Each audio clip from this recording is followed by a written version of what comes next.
Hello friends, Kottayam ജില്ലയിലെ മുണ്ടക്കയം ടൗണിൽ നിന്നൊരു യാത്ര തിരിക്കുകയാണ്.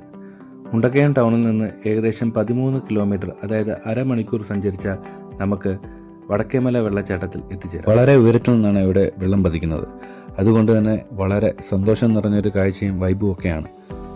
അതോടൊപ്പം അപകടം നിറഞ്ഞതാണ്. മഴക്കാലത്ത് വളരെ അപകടം നിറഞ്ഞാണെങ്കിലും നവംബർ മുതൽ ഫെബ്രുവരി വരെയുള്ള മാസങ്ങളിൽ സഞ്ചാരികൾക്ക് വളരെ സന്തോഷം നൽകുന്ന ഒരു അനുഭവമായിരിക്കും വടക്കേമല വെള്ളച്ചാട്ടം. വളരെ സേഫും ആസ്വദിക്കാൻ പറ്റുന്ന ഒരു സാഹചര്യം ഉള്ളതുകൊണ്ടാവാം ഈ സമയങ്ങളിൽ ധാരാളം സഞ്ചാരികൾ ഇവിടെ എത്താറുണ്ട്. ഫാമിലിയായിട്ടാണ് കൂടുതൽ ആൾക്കാരും ഇവിടെ എത്താറുള്ളത്. വടക്കേമല വെള്ളച്ചാട്ടത്തിലേക്ക് എത്താനായി മുണ്ടക്കയം ടൗണിൽ നിന്ന് കുട്ടിക്കൽ ചപ്പാത്തിൽ വന്നതിന് ശേഷം ഉറുമ്പിക്കര റോഡിൽ കയറി മൂന്നാമത്തെ വെള്ളച്ചാട്ടം, അത് വടക്കേമല വെള്ളച്ചാട്ടമാണ്. ഇവിടെ നിന്ന് ഉറുമ്പിക്കരയിലേക്ക് പോവുകയാണെങ്കിൽ പഴയ ഒരു ടീ ഫാക്ടറി നമുക്ക് കാണാനാകും.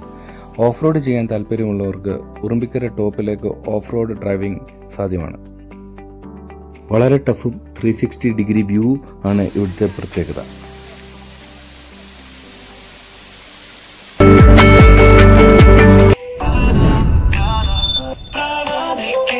memories.